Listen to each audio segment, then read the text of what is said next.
Bonsoir à tous et bienvenue dans cette édition d'information. C'est officiel, la Guinée compte désormais plus de 17 millions d'habitants. Ce chiffre clé ressort des résultats préliminaires du 4e recensement général de la population et de l'habitat, officiellement présenté ce mercredi à Conakry sous la présidence du Premier ministre Amadou Ouriba, une base statistique majeure pour orienter la planification et les politiques publiques du pays. Reportage Hadi Kamara. La Guinée se compte et elle se raconte. Pendant des mois, des milliers d'agents recenseurs se sont frayés un chemin dans les moindres recoins du pays afin de capturer l'instantané le plus précis de notre nation. Aujourd'hui, ce travail de fourmi livre ses premiers secrets à la cérémonie de présentation des résultats préliminaires du 4e recensement général de la population et de l'habitat. RGPH 4. Les enjeux sont immenses. Une meilleure répartition des ressources, une planification cohérente des infrastructures, une connaissance approfondie des défis démographiques.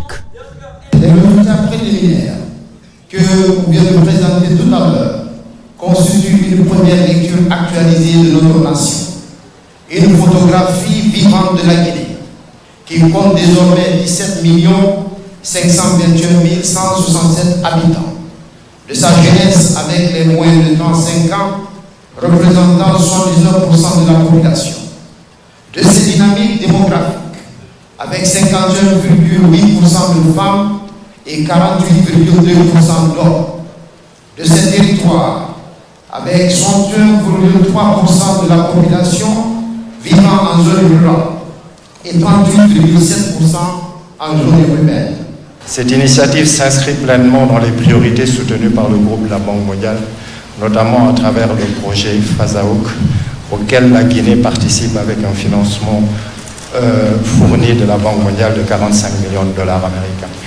Elle traduit une ambition partagée, renforcer les capacités nationales à produire les données utiles, fiables et orientées vers l'action.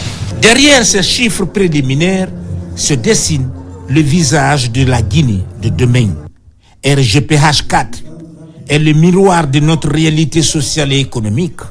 Un tel défi ne se relève pas seul. L'État guinéen a pu compter sur la mobilisation de partenaires techniques et financiers. Les données qui ont été collectées ont été validées par les experts qui nous ont accompagnés. Les prochaines étapes porteront sur l'élaboration de 22 rapports thématiques pour approfondir la connaissance sur des thématiques bien précises, telles que le chômage, la jeunesse, le handicap et la pauvreté. Ensuite, l'élaboration d'une base de sondage, les enquêtes nationales futures et enfin, les projections démographiques pour les prochaines années. L'UNFPA a accompagné ce processus dès sa phase préparatoire à travers une assistance technique pour la conception méthodologique, la mobilisation de ressources, l'acquisition d'équipements logistiques, le renforcement des capacités de l'Institut national de la statistique en cartographie numérique et en analyse statistique, l'appui à l'assurance qualité et à l'observation indépendante et la mise en place des paiements électroniques sécurisés pour le personnel. Ce recensement est un outil de transparence et de justice sociale. Le gouvernement, par cet investissement, jette les bases d'une gouvernance éclairée et proche des réalités du terrain. 17 500 000 habitants.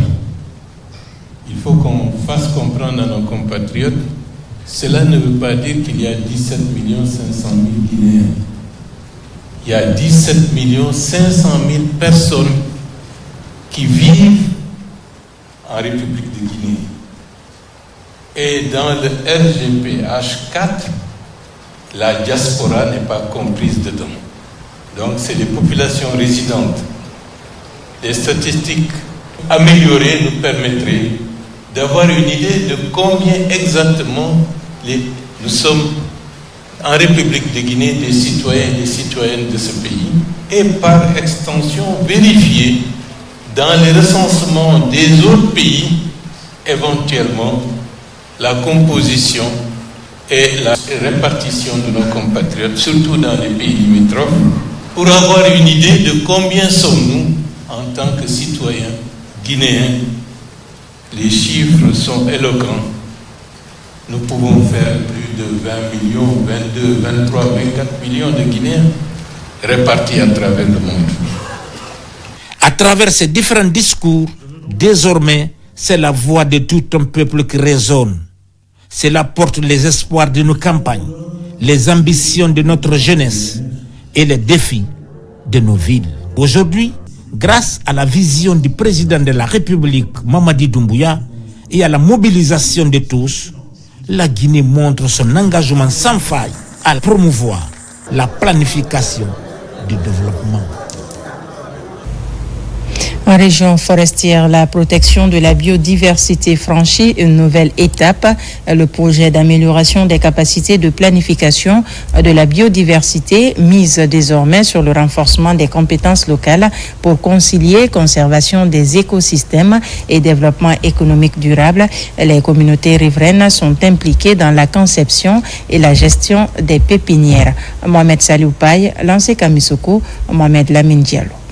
Renforcer les capacités scientifiques, institutionnelles et communautaires, c'est l'objectif de ce projet d'amélioration de la planification et de gestion de la biodiversité dans la région. Au cœur de cette initiative, la valorisation des espèces forestières endémiques et à forte valeur socio-économique.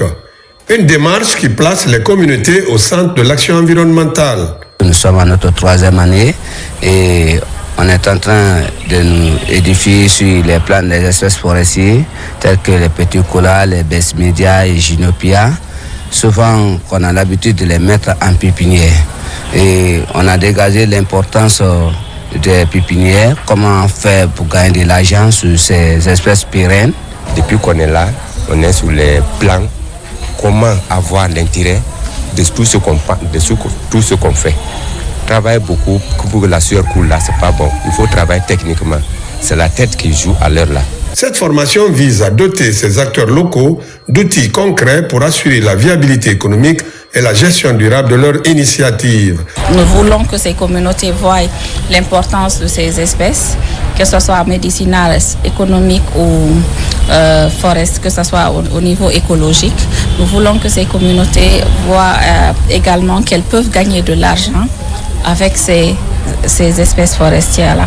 Ces différents groupements ont des agréments régionaux et après ça, on les a aidés à passer à ouvrir des comptes bancaires dans un microfinance qui est l'Anala Assurance.